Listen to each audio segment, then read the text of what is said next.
বিষয় ছিল আজকে তারবিয়াত। তারবিয়াত শব্দের অর্থ কি, তারবিয়াত কেন প্রয়োজন এবং যারা তারবিয়াতে আছে তাদের মূল লক্ষ্য বা উদ্দেশ্য কি, সেই বিষয় নিয়ে আলোচনা করে। আসলে তারবিয়াত আলোচনা করে আরও ভালো মানুষের দরকার। তারপর আমরা যতটুকু জানি ততটুকু বলার চেষ্টা করব। আল্লাহ যেন আমাদেরকে বলার এবং আপনাদেরকে শোনার তৌফিক দান করেন। ভাইরা আমার, আমরা কিন্তু সভাপতি, সেক্রেটারি এবং সহসভাপতি। আপনি যে সমাজে আছেন, আপনি যে ইউনিটে আছেন, আপনি যে ওয়ার্ডে আছেন, সেই ওয়ার্ডের মধ্যে আপনার মতো দ্বিতীয় অন্য কোনো ব্যক্তি আছে। এবার আমাকে চিন্তা করতে হবে, আমি ওয়ার্ডের সভাপতি, আমি ইউনিটের সভাপতি।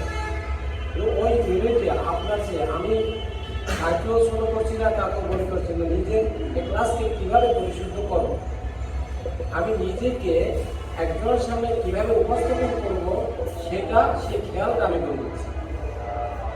আমার যে ভালো কাজ করে আল্লাহ আর কেউ নাই। মিজান ভাই তারবিয়াতের কিতাব থেকে অনেক সুন্দর সুন্দর কথা আপনাদের প্রশ্ন করেছে। এই যে প্ল্যান করা, আপনি সর্বপ্রথম আপনি মনে করবেন যে আমি এক নম্বর ব্যক্তি যেভাবে আছি, আমার ইউনিটটা বা আমার এই সংগঠনটা সেভাবেই চলতেছে। এখন আপনি আপনাকে জিজ্ঞাসা করেন আমি কীভাবে আছি, আমি কি আমার সংগঠনের কাজ ভালোভাবে করি? মনে করেন এই আপনাদের আশেপাশে কর্ণফুলের নদী এবং পাশে আছে সাগর। সাগরের মধ্যে দেখবেন কতগুলো জাহাজ লাগানো আছে একটা বয়ার সাথে। বয়া, এই বয়াটা ওই সকল জাহাজের সেই তাকে কেন্দ্র করে এই জাহাজের শিকলগুলো দিয়ে বয়ার গায়ে বাইরে রাখছে। এদিকে একটা, এদিকে একটা, এদিকে একটা করে 4, 5টা, 7টা, 8টা, 10টা জাহাজ একটা বয়ার সাথে বেঁধে রাখে। তার কারণ এই বয়াটা হচ্ছে সভাপতি আর এই জাহাজগুলো হচ্ছে সব সদস্য। তাহলে একজন সভাপতিকে কি হতে হবে? এইরকম নির্ভীক, প্রশান্ত, সামাজিক, ধার্মিক এবং আল্লাহওয়ালা মানুষের মতো এরকম বয়ার মতো তাকে মজবুত হইয়া তারে। তারপরে হবে কি, আপনার খুঁটি ধরিয়া, আপনার জামার কলার ধরিয়া, আপনার চরিত্র ধরিয়া এই সদস্যগুলো সেভাবে আপনাকে দেখতে, আপনারা অনুযায়ী কাজ করবে। আজকে আপনাদের যেহেতু সভাপতির তারবিয়াতে এ কথাটা আছে, কালকে হয়তো এটা তারা আসবে না। কালকে যখন আমার তারবিয়াত দেবো তখন কিন্তু সেক্রেটারির কথাটা আসবে, আবার সুন্দর, এরকম সুন্দর করে আসবে।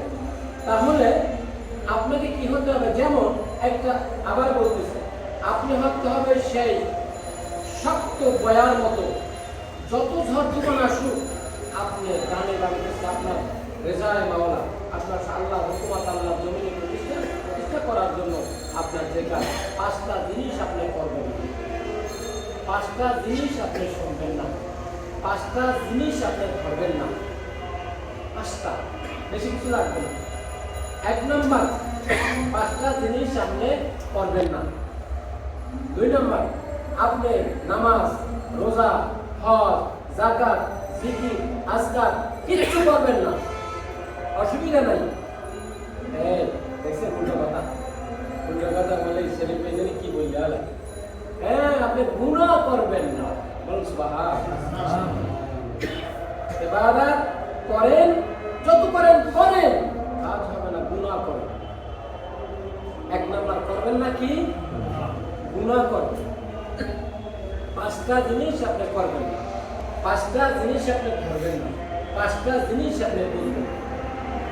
1 নম্বর, নামাজ না পড়লে আল্লাহ মাফ করে দিবেন। গুনাহ করবেন না, 5টা জিনিস করবেন। 2 নম্বর,